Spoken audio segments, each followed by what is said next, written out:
Bueno, vamos a resolver problemas utilizando ecuaciones.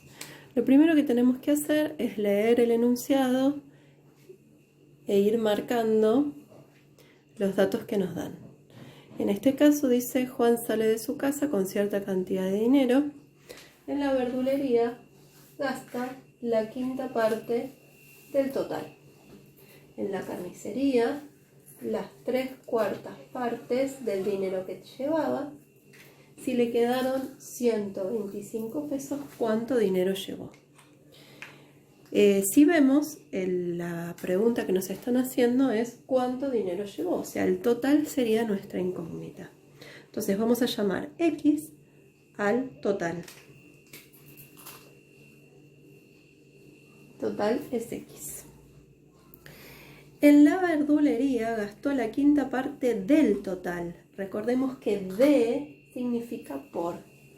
La quinta parte, como tiene la palabra parte, se escribe como fracción. Entonces, vamos a ir viendo todos los datos que nos dan. En la verdulería gastó la quinta parte de por el total que lo habíamos llamado X. En la carnicería, las 3/4 partes del dinero que llevaba. De el dinero que llevaba, que también es el total. Si le quedaron 125 pesos, ¿cuál es el dinero que tenía? Bueno, entonces, una vez que escribimos todos los datos en forma simbólica, vamos a buscar una forma de vincular todos estos datos. En este caso, si nosotros pensamos cómo está formado el total está formado por lo que gastó en la verdulería, más lo que gastó en la carnicería, más lo que le quedó. Ahí tenemos cómo vincular los datos. Reemplazamos el total, lo habíamos llamado X. Lo que gastó en la verdulería, 1/5 X.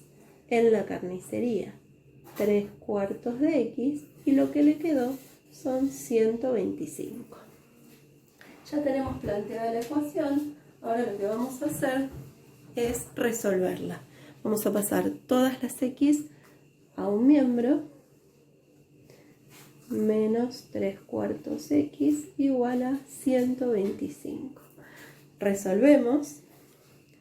1 menos 1/5 menos 3/4, eso da 1/20 X igual a 125.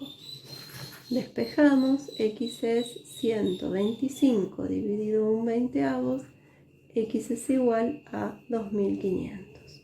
Es decir que Juan llevaba 2500 pesos. Siempre que estemos resolviendo problemas, debemos ver si la solución que hallamos es coherente con lo que me preguntan. Si me están preguntando personas y la respuesta me da con un número decimal o fracción, está mal, porque no podemos cortar una persona y decir 10,8 personas. En este caso, como es dinero, nos da redondo, está bien. Bueno, este otro problema es similar al anterior. Lo que quiero que veamos es un detalle muy importante que tienen que tener en cuenta cuando resuelven los problemas.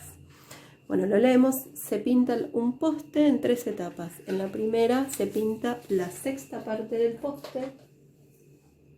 En la segunda etapa, las 2/5 partes del resto.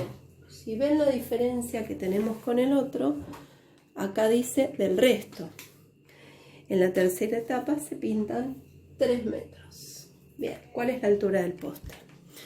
De nuevo vamos a plantear cuáles son las 3 etapas y las vamos a escribir en forma simbólica. X vamos a llamarlo a la altura del poste, o sea, toda la altura.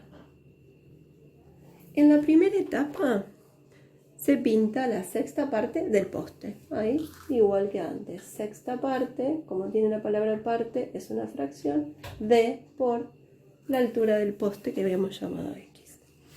En la segunda etapa, las 2/5 partes, dice 2/5 partes, pero del resto. Eso es lo más importante que tenemos que tener en cuenta. Si es del resto, quiere decir que no es del total del poste. tenemos que ver qué es lo que se pintó en la primera etapa. O sea, en la primera etapa, si nosotros tenemos el poste, se pintó 1/6. Quiere decir que lo dividimos en 6. 1, 2, 3, 4, 5, 6. 6 partes iguales y se pintó una parte nada más.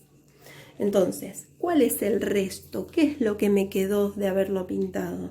Me quedaron las 5/6 partes del total. Me quedaron 5 de un total de 6. Entonces, eso es lo que nosotros vamos a llamar el resto. Quiere decir que en la segunda etapa se pintaron 2/5 de los 5/6 X. En la tercera etapa se pintaron 3 metros. Ya tenemos todo escrito en forma simbólica. Ahora vamos a hacer como hicimos antes, vamos a buscar cómo vincular todos estos datos. Nosotros sabemos que la altura del poste se forma con lo que se pintó en la primera etapa, más la segunda etapa, más la tercera etapa. Es decir, X es igual a 1/6 X más todo esto que es la segunda etapa, 2/5 por 5/6 X más 3. Ya nos quedó la ecuación para resolver. Entonces, 1/6 X, esto lo podemos multiplicar. Este 5 se va con este 5. Este 2 lo simplifico con el 6 y me da 3. O sea que me está quedando 1/3 X más 3. Juntamos todas las X en un mismo miembro, igual a 3. Hacemos esa cuenta que nos da 1/2 X, igual a 3. Pasamos el 1/2 dividiendo y nos da que el poste, ahí nos está viendo, es igual a 6. O sea, la altura del poste es de 6 metros. ¿Es lógico que un poste sea de 6 metros? Sí. Si nos llega a dar negativo, está mal, porque un poste no puede medir metros negativos. No tiene sentido.